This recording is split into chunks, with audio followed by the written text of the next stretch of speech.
په دې آیت کې د دوه حقونو ذکر کوي. یو د خپل حق او هغه حق چې د رب العالمین په حقونو کې لوی حق دی. یو د بنده حق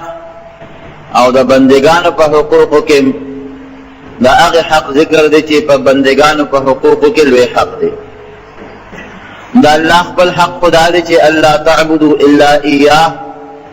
عبادت او بندگی و صرف د رب العالمین کوي او په عبادت کې بل الله سره هیڅ څوک شریک نه جوړوي. دا زموږ بنیادی عقیده ده او زموږ ایمان دی.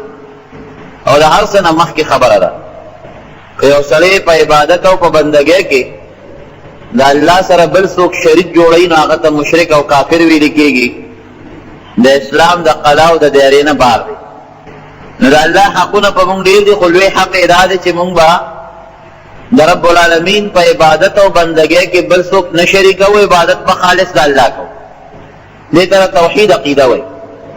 د بندگانو په حقونو کې لوی حق د مور او پلار دی. وبالوالدین احسانا، الله فرمایي چې مور او پلار دواړو سره ښه سلوک به کوئ، ښېګړه به کوئ، احسان به کوئ، د هغې قدر به کوئ، هغې سره ظلم او زیاتې به نه کوئ. او بیا په خپله الله فرمایي که د مور او پلار کې یو کس بوډا شو یا دواړه بوډاګان شو مثلا، نو چې سړی بوډا شي دماغ یې کمزوري شي. مونږ ګورو که نه په دې زندګۍ کې چې سړی بوډا شي لاسونه یې رپي، دا د کمزورتیا نښه ده. خپې یې رپي، خوږېږي، دا د خپو د کمزورتیا نښه ده. غوږونه یې کمزوري شي، کوڼ شي، سترګې کمزوري شي، چشمې ولګوي. دارنګې مازغه هم کمزوري کېږي،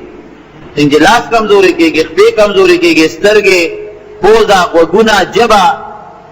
ظاهري وجود. دارنګې د انسان دماغ هم کمزوري کېږي. نو که دا مور یا د پلار بوډاګان شو، دماغ یې کمزوري شو او تا ته سستغه سپوره ووې، د خولې نه ګړې وړې ووتلې، نو فلا تقل لهما اف ولا تنهرهما رقیبا. حدیث پاک کې راځي په بخاري شریف کې حدیث نبی علیہ السلام فرمایي بني اسرائیلو کې یو سړی جوریج، د هغه نوم و جوریج، او ډېر لوی بزرګ او یو ځنګل کې اوسېده او ځان له یو جونګړه جوړه کړې وه او لګیا و د الله تعالی عبادت پرې کوو. دې ته رهبانیت وایي. په مخکنو امتونو کې دا جایز و، زمونږ په امت کې دا منع دی. زمونږ په امت کې اوس که یو سړی چې دا غار ته لاړ یا یو ځنګل ته لاړ، یو جونګړه کې یا په یو غار کې ډېره شو او د الله عبادت کوي، نو دا ښه خبره نه ده. زمونږ د پیغمبر علیه السلام دا طریقه ده چې دی به خپل کلي کې اوسېږي، که باندی که ښاري واده به کوي چې وس یې رسېږي او جمع مانځله به جومات ته راځي. په جونګړو کې او په ځنګلونو کې او په غارونو کې به نه اوسي. خیر هغوی شریعت و، په جونګړه کې اوسېده او لګیا و د الله تعالی عبادت پرې کوو، لږه ډوډۍ به یې خوړه. چا ورته شرارت او شیطانې جوړ کړو. هر قسمه خلک په دنیا کې وي، د نیکانو دشمنان هره زمانه کې شته. شیطانت یې ورته جوړ کړو. یو شپونکی وه، هغې به ګډې چیلې په هغه ځنګل کې سرولې، هغې چې ته څه بدکاري کړې وه او د هغې نه ماشوم پیدا شو. خو واده نه وه، نو خلکو په الزام ولګو چې دا ماشوم د کومې دی؟ وایي دا د هغه زبر چې دا په جونګړه کې ناست دی او د الله عبادت کوي که نه، دا د هغې زبر دپاره کوي. الزام یې پرې ولګو. راغی خلک ورله راغلل، وایي چې ته دلته کې چې په دې جونګړه کې ډېره ډېره ډېره مونږ خو وایي چې ته نیک سړی بزرګ یې، مونږ له دعاګانو له راځو چې مونږ د دعاګانې غواړه او زمونږ ته ورته ډېر نیک سړی ښکارې. د منځ کې ډېر دا دې لپاره ته باید جونګړه کې ډېری چې زمونږ لوڼه او زمونږ خویندې به دلته کې سالوي سړی او ته به ورسره بدکارۍ او دا الزام پرې ولې ولګي. نبي کریم صلی الله علیه وسلم فرمایي چې یو ځل دې جوریج مور وه او ورته یې اواز وکړه جوریجه دلته راشه. دې په مانځه ولاړو، نفل لمونځ یې کړو. دې پرې مانځه چې ولاړو سلام یې وګرځو، یاره وي مور نه ورشم او که د الله لمونځ وکړم، زه وایي د الله لمونځ به وکړم. نو په بیا یې نفل نیت وتړو. نو مور ورته بیا اواز وکړه جوریجه راشه که نه. نو دی بیا چې سلام یې وګرځو، یاره چې مور نه ورشم او که د خدای لمونځ وکړم، راشه وي د الله لمونځ به وکړم، مور به خپل کار کوي. نو بیا نیت وتړه. نو مور ورته بیا اواز وکړه جوریجه تا ته ویم که نه ماله راشه. نو چې بیا سلام وګرځو، نو یاره اوس د خدای لمونځ وکړم او بلې مور له ورشم، راشه الله به خوشحاله کړو، مور به خپل کار کوي. نو بیا د نفلو نیت وتړو. نو مور ورته خیر وکړي جوریجه وی الله دې هغه ملک چې د بدکارو مخ وویني، خدای دې وشرموه، الله دې رسوا کړه. دا مطلب خیر یې وکړو. خیر یې د مور قبوله شو. او ګورې مسله هم داسې ده ښه که ته خپل نفل منځ کې نفل یو خو فرض منځ مخکې دی او د مور خبر اورېدل بیا وروسته دي او که نفل منځ کې او تا ته مور اواز وکړي نو هغه نفل منځ پرېږده او مور له د علم شیخي به هم نه کوې شیخي به کوې خو څه ناڅه به ورسره علم د قرآن و سنت هم زده کوې او که ته بیا راشې نفلونه کوه او تسبیح اړوه او مور دې هلته کې درته چغې وایي نو ثواب په دې باندې ګناه کېږي د نفل عبادت نه د مور خبره اورېدل او د مور خدمت کول زیات ثواب لري فرض مخکې لا طاعة لمخلوق في معصية الخالق که الله خفه کېږي او الله په فرضو نه کولو خفه کېږي نو بیا به مخلوق پرېږدی والله له بدې لیکن نفل خو زیاتي مونځ دی خو مور خفه کېږي د مور خبره منه د مور تابعداري کوه د مور خدمت کوه خیر دی نفل مه کوه وروسته مور ورته خیرې کوې الله جو شرم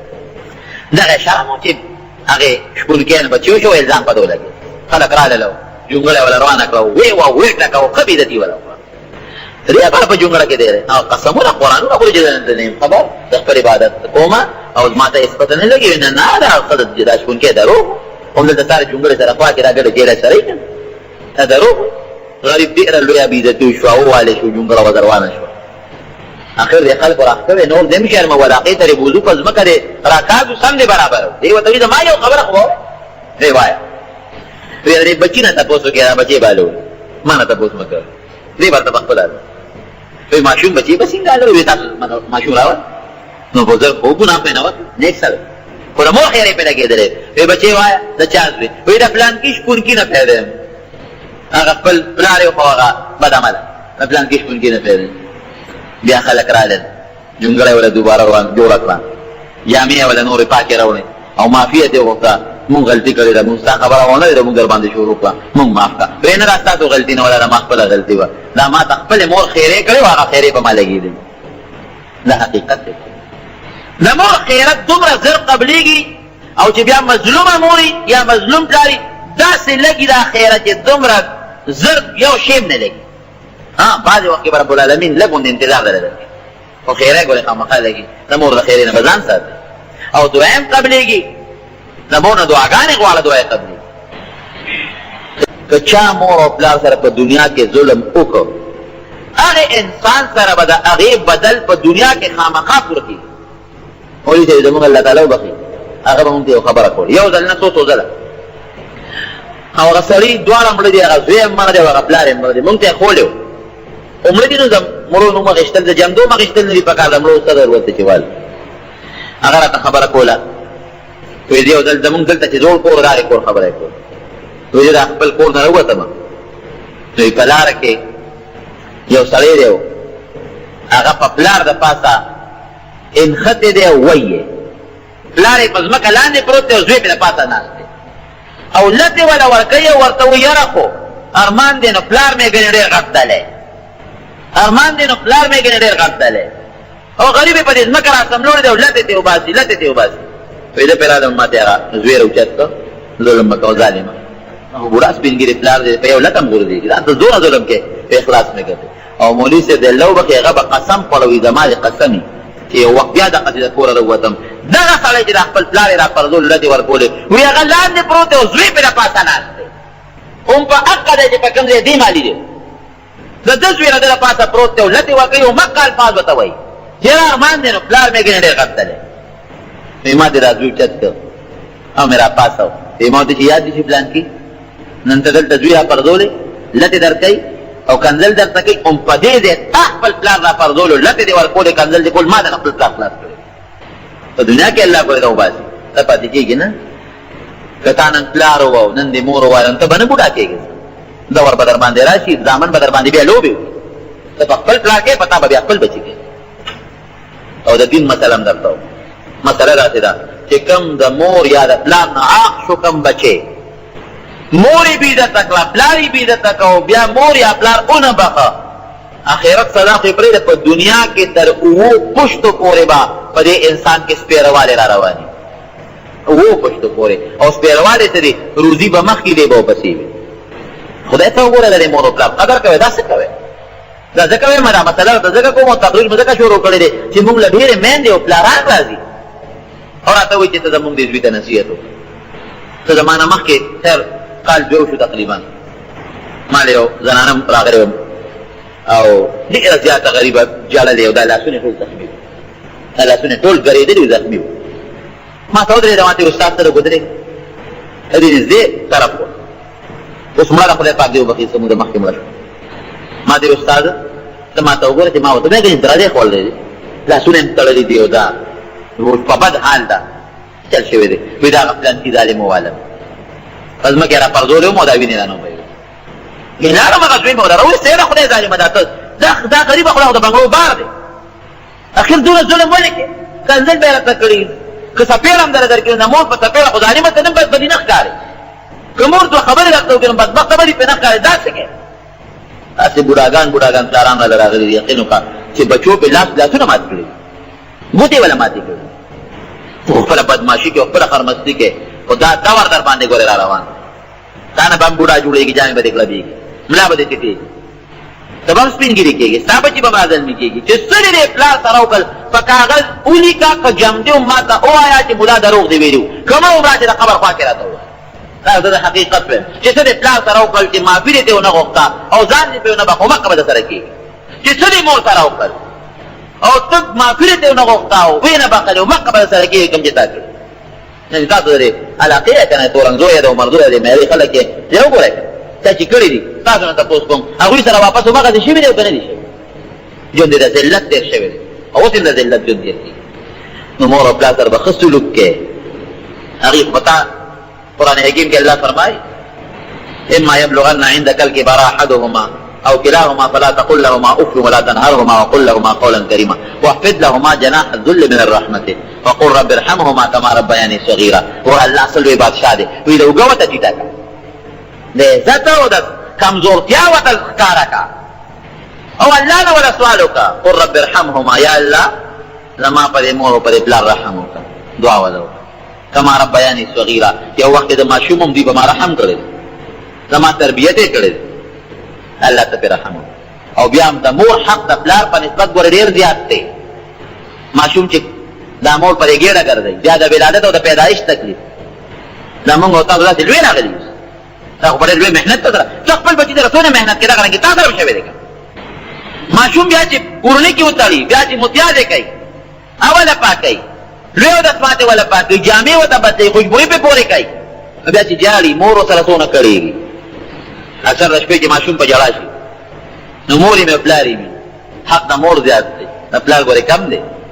ولې سختي په هغې ډېره تېرېږي چې دا ماشوم په ژړا شي که نه، نو اکثر پلار په غوبل شي او ښځې ته چغې جوړې کړي دا ماشوم قرار کړه که نه، موږ دې پرې د خوبه وویستو، دی په قصد ژړی چې تا پرې د خوبه وباسي، خو چې د خوبه سینګتور دي نو دارنګې مور هم د خوبه وځي که نه، هغوی په قصد نه په ژړا کوي، هم د خوبه وته هغه هم د خوبه وته. متیازې چې وکړي نو پلار یې هغه متیازو د ګوتې نه ووایي، هغه مور یې په هغه لاسونو پاکوي، نو حق د مور زیات شو. نبی کریم صلی الله علیه وسلم چې موږ له کوم د دین تعلیم را کړی دی، که موږ په هغې عمل وکړو، تاسو یقین وساتئ په کور کې به ښکلی ژوند تېرېږي، نه به مور خفوي، نه به پلار خفوي، نه بچې خفوي. او که موږ د پیغمبر علیه السلام د تعلیماتو نه خلاف ژوند تېروو ورونو، مور به خفوي، پلار به خفوي، ته به هم خفی، خوشحاله ژوند به ستا هم وي. نبی کریم صلی الله علیه وسلم د یو صحابي تپوس کړه، بیمار و چې ورغې ورته نبي علیه السلام ودرېده، نو د مسلمانۍ طریقه دا ده چې یو سړی بیمار یې او د مرګ په مرض کې مبتلی، نو ته به د شهادت د دې کلمې تلقین ورته کوې، داسې به ورته اورئ چې اشهد ان لا اله الا الله واشهد ان محمدا عبده ورسوله یا اشهد ان محمدا رسول الله، دا ورته به نه وی چې وایه، دا به نه وی ورته. دغه وخت کې خو به د سخت تکلیف وي، هسې نه د خولې نه انکار ونه کړي چې نه وی، نه اوروه ورته دا شهادت دا کلمه ورته تېروه اوروه، نو که ژبه د الله او د رسول د نوم سره په دنیا کې بلد وي خو وبه ګرځي، او که ژبه د الله او د رسول د نوم سره په دنیا کې بلد ني نو نه به ګرځي، ورته ورته اورو نه کوه. دا عامه طریقه ده.